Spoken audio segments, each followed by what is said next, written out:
글로벌 비트 시간입니다. 한 주를 시작한 뉴욕 증시는 지난 금요일의 하락을 뒤로하고 일제히 상승하면서 마무리를 했습니다. 이스라엘의 이란 공습으로 인한 충격을 그래도 소화를 해나가는 뉴욕 증시였는데요. 월스트리트 저널이 장중에 보도를 내놨습니다. 이스라엘이 핵 협상 재개를 원한다라는 내용이었는데 현지 매체에 따르면 사실이 아니다라는 부인하는 보도도 나오고 있습니다만 어쨌거나 시장은 상승으로 반응하는 모습이었습니다. 네, 긴장이 생각보다 빠르게 완화될 수 있을 거다. 시장은 그 기대감을 좀 일찍 반영하고 있습니다.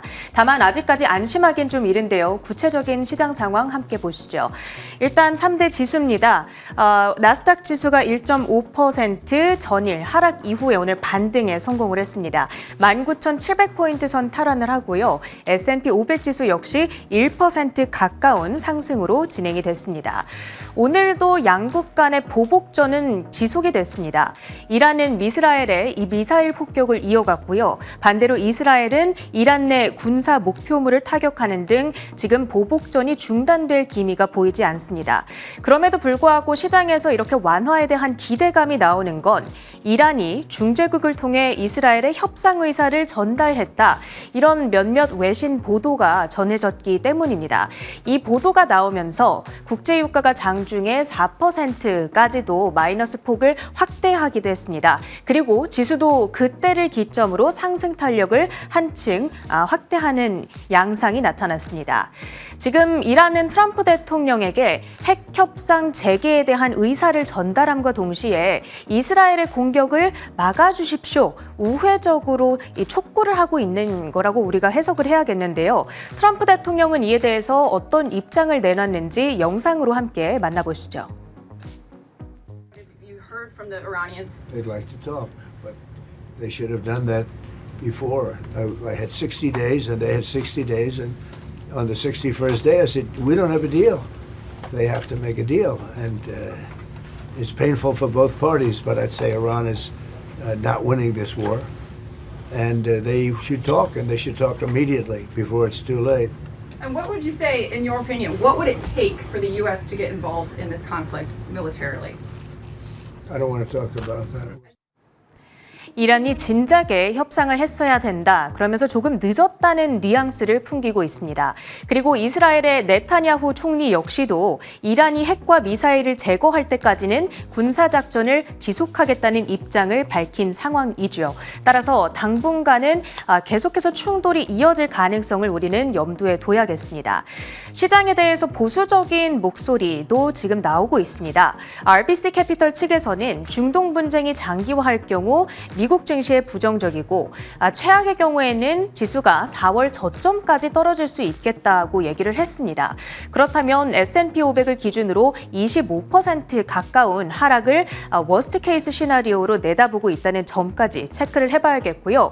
오늘 발표된 경제 지표도 좋지는 못했습니다.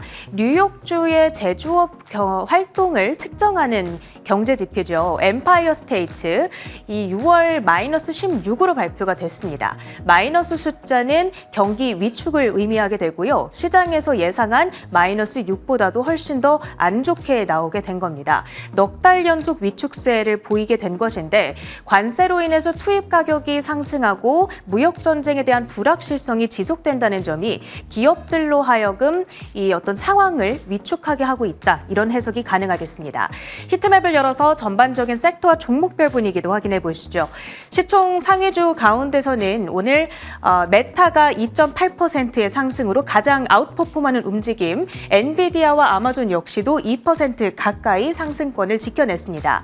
마이크로소프트는 0.9% 가까운 상승, 장중에는 480달러를 터치하면서 오늘 신고가를 경신하기도 했고요. 올해 들어서 13%의 YTD 상승률을 가져가고 있습니다. 반도체주 가운데에서는 AMD가 두드러지는 상승 흐름을 가져갑니다. 8%대의 급등, 신제품을 지난주에 공개를 했었잖아요. 그 공개 효과를 2박자 정도 늦게 받아가는 것으로 보입니다. 그리고 이렇게 중동 긴장에 대한 부분이 조금 완화되면서 전일장에서 두드러졌던 전쟁 트레이드들 그대로 반전이 됐다라는 것이 오늘의 특징이었는데요. 이 중동 긴장 종료 기대감 속에서 여러 에너지 관련주들이 하락세를 띄었습니다. 코노코필립스라든지 옥시덴탈 페트롤리움 등의 정제 기업들이 하락세를 보였고요. 그리고 방산주들도 급락 전환이 됐습니다. 로키드 마틴이 4% 가까이 하락, 노스루 그룹이 3.7%의 급락으로 진행이 됐습니다. 그리고 한 가지 특이한 부분은요. 지정학적 긴장감이 이렇게 완화됐음에도 불구하고 전쟁 수혜 기대감에 올랐다는 팔란티어의 주가가 오늘도 2.9% 급등했다라는 부분입니다. 오늘 다시 한번 사상 최고가를 기록했다는 점 체크해 드리고요. 이제 주요 종목들의 이슈 하나씩 만나보시죠. 먼저 AMD. 자, 왜 이렇게 오늘 주가가 급등을 했는가? 사실 지난주에 신제품을 발표를 했을 때에는 분명히 괜찮은 성능이었고 또 기대 이상의 제품력을 공개해줬음에도 불구하고 주가가 오히려 뉴스에 파는 흐름이 나타나면서 급락으로 진행이 됐었거든요. 그런데 오늘 파이퍼 샌들러 측에서 AI 칩의 경쟁력이 있다라는 평가와 함께 목표 주가를 상향 조정했습니다. 투자 의견은 비중 확대를 유지했고요. 목표가는 기존의 125달러에서 이제는 140달러를 내다보고 있습니다. 전일 종가와 비교했을 때에는 15% 정도의 상승 여력이 되겠고요. 최근 발표한 AI 신제품과 기술 로드맵 그리고 엔비디아와의 경쟁에서 의미 있는 진전이 있었다라는 사측의 코멘트가 들려왔습니다. 과연 점유율 확장을 해볼 수 있을지 기대를 해봐야겠고요. 주가는 8.8% 뛰어오르면서 126달러 선의 종가를 형성합니다. 다음으로는 메타입니다. 왓치 앱에 최초로 광고를 도입한다는 보도가 전해졌습니다. 메타가 왓치 앱을 인수한 지 11년 만에 처음 있는 일인데요. CNBC 측에서는 왓치 앱을 메타의 새로운 핵심 축으로 삼으려는 저커버그 CEO의 장기 전략이다라고 진단을 하고 있습니다. 현재 왓치 앱은 이용자 숫자가 30억 명에 달하는데 본격적으로 이들을 대상으로 수익화에 들어갈 수 있을 거란 기대감. 이 소식에 메타의 주가는 올랐죠. 2.8%의 급등 흐름 702달러 선의 종가를 형성하고요. 장중한 때에는 707달러까지 터치하게 됐습니다. 다음으로는 TSMC입니다. 미국 안에서의 반도체 생산이 순조롭게 진행 중이라는 소식이 들려왔습니다. 그뿐만 아니라 중국 정부의 규제 영향이 미미하다. 이게 무슨 말이냐? 대만 정부가 중국 화웨이와 SMIC를 수출 통제 목록에 추가를 했었습니다. 그러면서 TSMC의 중국향 사업에 제약이 생기지 않을까 이런 우려감이 부각이 됐었는데 이미 미국이 제재를 한 기업들이다 보니까 실질적인 영향이 크지 않다라는 진단이 들려오고 있습니다. TSMC의 주가는 그 덕분에 2.2% 상승하면서 215달러 선에 거래를 마쳤고요. 그 밖에는 에코스타도 오늘 두드러지는 급등 흐름을 가져갔습니다. 바로 얼마 전까지만 하더라도 주가가 15달러까지 떨어지면서 파산설이 돌았던 그 종목이죠. 이 미국 연방통신위원회 FCC와 에코스타 간 분쟁이 있었는데 트럼프 대통령이 여기에 직접 개입을 했습니다. 그리고 타협을 촉구한 것으로 전해지면서 이 주가가 급등을 했습니다. 에코스타가 주파수 라이선스 조건을 따르지 않았다. 이 점을 이유로 FCC가 여기에 대해서 문제를 제기했던 바가 있었는데요. 트럼프의 개입으로 이것이 해결될 거라는 기대감, 거기다가 더해서 앞서 에코스타의 이 공매도를 걸었던 투자자들이 숏 커버링에 나선 점 역시도 오늘 주가 급등의 배경이 됐습니다. 49.1% 폭등하면서 25달러 선 단숨에 터치합니다. 다음으로는 US 스틸입니다. 주말 사이 트럼프 대통령이 일본 제철에 US 스틸 인수를 최종 승인했습니다. 올해 들어서 US 스틸의 주가, 이 인수 기대감 속에서 60% 넘게 급등해온 바가 있었는데요. 이 주말에 드디어 최종적으로 승인이 이루어지면서 투심이 또 한 번 급격히 개선이 됐습니다. 5.1% 상승하면서 주가가 10년 내 최고가 수준까지 올라와 있다는 점도 특징적이네요. 다음으로는 이어지는 우라늄 관련주들도 좀 보셔야겠습니다. 글로벌 자산운용사에 해당하는데요. 스프로트가 2억 달러 규모의 실물 우라늄을 매입한다라고 발표를 했습니다. 그러면서 우라늄 관련주들이 일제히 시세를 뿜어냈습니다. 그뿐만 아니라 지금 원자력 발전에 대한 기대감이 지속적으로 시장에 작용을 하고 있다는 점도 투자 심리에 긍정적으로 작용을 하고 있겠죠. 우라늄 에너지 단일 종목으로 해서는 오늘 6.7% 아웃퍼폼하는 흐름을 가져갔고요. 여러 가지 우라늄 관련주들이 포함되어 있는 ETF도 강세였습니다. 글로벌 X 우라늄 ETF 티커명 URA 5.4%의 플러스권에서 거래를 마칩니다. 그 밖에 이슈 특징주 두 가지가 더 있습니다. 스트리밍 플랫폼인 로쿠, 아마존과 광고 파트너십을 체결했다는 소식에 급등을 했습니다. 이제 두 플랫폼을 통합을 하게 되고 그렇게 된다면 로쿠의 광고들 훨씬 더 많은 이 시청자들에게 노출이 될 수가 있는 겁니다. 로쿠 광고 매출 기대감에 대한 부분 반영이 되면서 10.4% 급등했고요. 종가는 82달러 선. 마지막으로는 뷰티 관련주 두 종목까지 보겠습니다. 뷰티 업계 내 인수합병에 대한 기대감 속 이 두 가지 종목이 함께 올랐습니다. 에스티로더의 경우에는 명예회장인 레너드 로더의 사망 이후 회사 매각에 대한 가능성이 현재 나오고 있는 상황입니다. 에스티로더의 주가 오늘 10.8%나 뛰어오르면서 S&P 500 상승률 1위에 올라섰고요. 그리고 코티라는 종목도 강했습니다. 커버걸, 맥스패터라는 브랜드들을 가지고 있는 건데 대중적인 브랜드 그리고 럭셔리한 브랜드 이렇게 나눠서 매각이 될 것으로 현재 기대되고 있습니다. 코티의 주가 6.8% 뛰어오른 5달러대의 종가를 형성합니다. 특징주 모두 점검해 봤고요. 주요 외신 헤드라인들 이어갑니다. 매크로 한판 먼저 살펴보겠습니다. 자, 월스트리트 저널의 보도가 어쨌거나 시장의 상승을 이끌었다고 해도 과언이 아닐 듯합니다. 이스라엘의 이란 공습으로 인한 충격파가 어느 정도까지 소화가 될까 좀 우려스럽기도 했는데요. 물론 호르무즈 해협 봉쇄까지 이어지진 않을 것이다라는 월가의 의견이 상당히 크기는 했습니다만 월스트리트 저널에서 이란이 적대 행위를 끝내고 핵 협상의 재개를 원하고 있다라고 보도를 했습니다. 이란뿐만이 아니라 주변에 있는 중동 국가들이 미국과 이스라엘과 협상을 좀 진행해라라고 압박을 하고 있다라는 내용도 함께 전해졌는데요. 일단은 알자지라에서는 이 내용이 사실이 아니다라고 반박을 하고 있기는 합니다만 그럼에도 불구하고 시장에 어느 정도의 안정감을 준 것은 분명해 보입니다. 자, 캐나다는 주 후반에 미국과 추가 회담 예상한다라고 이야기가 나왔습니다. 지금 현재 G7을 기점으로 해서 미국과 영국의 선언문, 무역 협상 관련한 선언문이고요. 이 부분에 대한 서명 예정되어 있다라는 보도가 이어지는 등 지금 무역 협상 관련해서 G7이 하나의 장이 될 수 있을 것이다. 라는 기대감 또 한 번 솔솔 풍겨오고 있습니다. 뉴욕주의 엠파이어 스테이트 제조업 지수가 발표가 됐는데요. 마이너스 16으로 발표가 됐습니다. 시장의 예상치를 크게 하회하는 모습이었는데 다만 고용과 전망의 경우에는 기업들이 향후 경기를 가늠하는 전망치의 경우에는 그래도 조금은 나아지는 모습을 보여줬다라고 이야기가 나오고 있습니다. 잠시 후에 자세히 짚어보겠고요. 상당히 좀 비인기로 이야기가 되고 있는 20년물 국채 입찰이 진행이 됐는데요. 전반적으로는 양호한 수요를 보였다라는 부분도 확인이 가능했습니다. 자, 이스라엘과 이란의 충돌이 어느 정도까지 시장에 영향을 미칠 것이냐를 가늠하는 가운데 그 영향은 상당히 제한적일 것이다라는 의견이 점점 더 목소리에 힘을 얻고 있습니다. WTI 원유 선물 1.7% 내린 71.77달러 선에 거래를 마치는 모습이었습니다.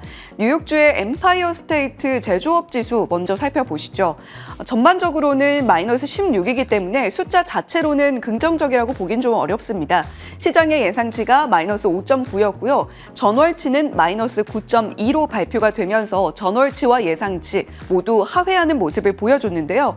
개선 기대감과 현재의 어려운 상황이 혼조된 데이터가 발표됐다. 이렇게 생각해 볼 수가 있겠습니다.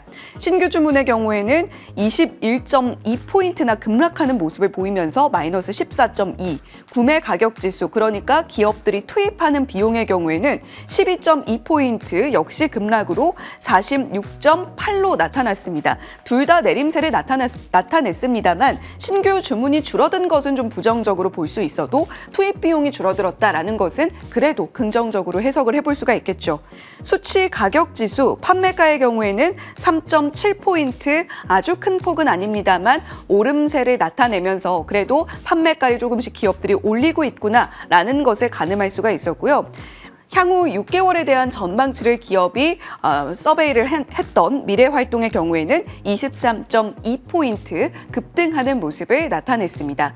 이렇게 엠파이어 스테이트 제조업 지수를 살펴봤고요. 20년물 국채 입찰의 내용도 들여다보시죠. 130억 달러 규모의 입찰이 진행이 됐고요. 발행 수익률은 전월보다 훨씬 나은 모습을 보였습니다. 5%를 하회하는 4.942%로 그래도 보다 나아진 수요를 반증을 했고요. 특히나 지난달 입찰의 경우에는 무디스의 미국의 신용등급 하향 조정이 있었기 때문에 그 부분은 반영을 하면서 상당히 좀 부진한 입찰을 보이기도 했습니다. 응찰률도 최근 6개월 평균치를 상회하는 2.68배로 나타났고요. 3월 이후에 최고치를 기록하기도 했죠. 해외 수요를 나타내는 간접 낙찰률은 2.3%포인트 조금은 낮아지긴 했습니다만 그래도 전반적으로 견조한 수요를 보였다라는 이야기가 나오고 있죠. 자, 월스트리트 저널의 보도를 다시 한번 좀 짚어보겠습니다. 이란이 핵 재협상을 원한다라는 내용이었고요. 로이터 통신에서도 비슷한 결의 보도를 내놨죠.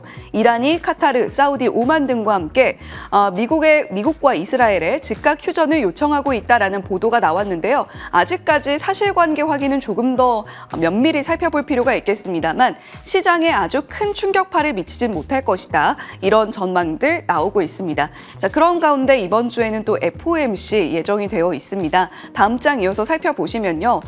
지금 시장에서는 어느 정도까지 시장의 충격을 완화시킨 뒤에 FOMC를 맞이할 것이냐가 또 중요한 포인트일 텐데요. 일단 유가는 하락하면서 시장은 점차적으로 오름세를 나타냈습니다. 물론 좀 긴 시계열이기 때문에 하루의 등락폭이 아주 잘 보이지는 않는데요. 어느 정도까지는 시장의 사상 최고치 수준까지 거의 근접해 있는 모습을 그래도 유지를 해주고 있다는 데 방점이 찍혀 있습니다.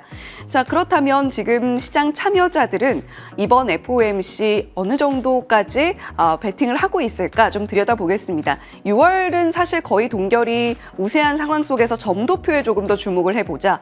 올 한 해 동안 어느 정도 몇 회까지 인하를 할 것이냐 이쪽에 조금 더 초점이 맞춰 있다면 7월에 그래도 25bp 인하를 할 것이다 라는 베팅은 23.1%로 나타나고 있습니다. 그래도 시장 참여자들의 4분의 1가량은 7월에 금리 인하 처음으로 시작할 것이다 라는 쪽에 베팅을 하고 있다라는 이야기이죠.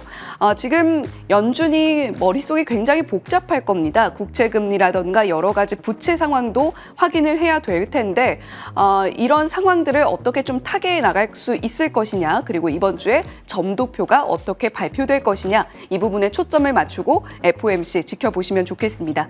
첫 번째 헤드라인 먼저 살펴보시죠. 도널드 트럼프 미국 대통령 일가가 소유하고 운영하는 사업체가 이번에는 이동통신, 스마트폰 사업에 뛰어듭니다. 트럼프 그룹은 오는 9월 이동통신 요금제와 스마트폰을 출시할 계획이라고 현지 시간 16일 발표했습니다. 트럼프 모바일은 트럼프 대통령의 대선 캠페인 출범 10주년을 맞아 설립됐으며 대담한 야망과 고객 우선 사명을 가진 차세대 무선 통신 사업자라고 그룹은 설명했습니다. 대표 요금제는 47 플랜으로 월 47.45달러에 무제한 통화, 문자, 5G 데이터는 물론 도로 긴급 출동 서비스와 원격 의료 및 약국 혜택까지 제공한다고 밝혔습니다. 나아가 T1이라는 이름의 스마트폰도 직접 판매할 예정입니다. 성조기가 새겨진 금속 케이스가 특징이며 가격은 499달러라고 CNBC는 설명했습니다. 사업체 이름부터 스마트폰까지 트럼프 대통령의 향기가 물씬 풍기다 보니 지지자들의 큰 호응이 예상된다고 밝혔습니다. 트럼프 대통령이 이번에는 모바일 사업까지 진출을 한다라는 소식입니다. 9월에 출시된다라고 하고요. 499달러의 스마트폰이 공개된다고 하죠. 이렇게 T1이라고 새겨진 뒷면을 볼 수가 있는데요. 금속 케이스가 특징이다라는 점도 이 T1 모델의 어떤 큰 특징점이 될 것 같습니다. 휴대폰 가격 $500에 조금 못 미치는 가격대로 서비스명은 47 플랜, 요금제는 $47.45로 책정이 된다라고 하는데요. 트럼프 대통령은 미국의 45대 대통령 그리고 47대 대통령입니다. 그 부분을 좀 감안한 가격 책정이 아닌가 이런 생각이 들고요. 무제한 통화나 문자, 데이터, 긴급 출동, 원격 의료와 약국 혜택을 제공한다라고 전해지고 있습니다. 자, 타사의 서비스들과 비교했을 때는 좀 어떨까요? 트럼프 대통령 그리고 트럼프 가문 같은 경우는 지난해에만 $800만 이상의 라이선스 계약으로 돈을 수취했다라는 보도가 이어지고 있습니다. 47 플랜은 타사 요금제보다 더 비싼 가격이라고 하는데 비저블이나 버라이즌의 경우에는 월 $25 판매하고 있는 요금제가 있고요. 민트모바일의 경우에는 12개월 무제한 요금제를 월 $30에 제공을 하고 있습니다. 그에 비해 상당히 높은 가격으로 책정된 데 있어서 어느 정도 또 한 번 좀 역풍을 맞지 않을까 이런 우려감도 함께 제시가 되고 있죠. 자, 다음 장 이어서 살펴보면요. 트럼프 모바일의 이 T1 보도의 영향을 다른 통신사들이 얼마나 좀 받아갔는지 들여다보겠습니다. AT&T의 경우에는 마이너스 0.21% 장 마감을 했고요. 그 밖에 시간 외에서 0.8%가량의 추가적인 주가 하락이 있었습니다. T모바일의 경우에는 장중에 0.9% 하락이었고요. 반면에 시간 외에서는 오히려 1.3% 오름세 나타내고 있네요. 자, 그렇다면 지금 FOMC에서 계속해서 금리 인하 압박을 받고 있는 제롬 파월의 상황과 한번 같이 연동을 해서 뱅크 오브 아메리카의 의견을 좀 들어보겠습니다. 금리 동결이 달러를 지지해주지 않을 것이다 이런 이야기를 하고 있는데요. 이전만큼 금리를 동결하는 것이 아주 현명한 선택을 하는 것은 아닐지도 모른다라는 분석을 내놓고 있습니다. 달러와 지금 현재 금리와의 영향성을 분석한 그래프인데요. 이번에 제롬 파월 의장이 2026년까지 예정되어 있는 임기를 마치기 위한 어떤 하나의 스텝이 되게 될 텐데 트럼프 대통령은 계속해서 감세안을 밀어붙이고 있는 상황입니다. 그런 가운데 연준의 선택이 어떻게 될지도 이번 주의 주요 관전 포인트이니까요. 함께 살펴보시죠. 두 번째 헤드라인으로 이어가 보겠습니다. 미국 뉴욕 증시에서 서클 인터넷 그룹, D-Wave 퀀텀, 아이온큐 등이 폭등했습니다. 스테이블 코인, 양자 컴퓨팅이 강세를 띠는 모습을 나타냈습니다. 비트코인과 암호화폐 시장이 도널드 트럼프 미국 대통령의 친암호화폐 행보에 힘입어 상승세를 이어가고 있는 모습입니다. 미국 의회가 스테이블 코인 법안, 지니어스 법안을 본격적으로 표결 절차에 올리면서 시장이 다시 주목받고 있습니다. 트럼프 대통령은 해당 법안을 통해 미국이 비트코인과 암호화폐 분야를 지배하게 될 것이라고 강하게 발언한 바 있습니다.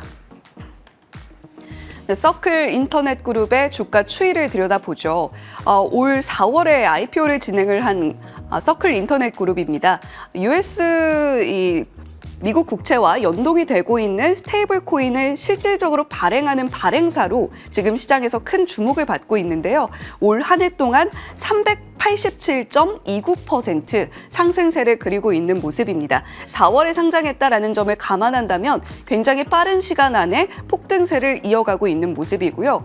월요일 시장에서도 13.1%, 시간 외에서도 1.5%의 추가 강세를 띠는 모습을 나타내고 있습니다. 자, 다음 장 이어서 살펴보시면요. 자, 그렇다면 스테이블 코인이 과연 무엇일까요? 가격이 안정적인 코인이라고 생각하면 좀 편할 겁니다. 보통 미국 달러 같은 자산에 1대1로 연동되는 코인을 스테이블 코인이라고 이야기를 하고요. 발행사는 현금이나 미국 국채를 예치를 해서 가치를 보장한다라는 장점이 있습니다.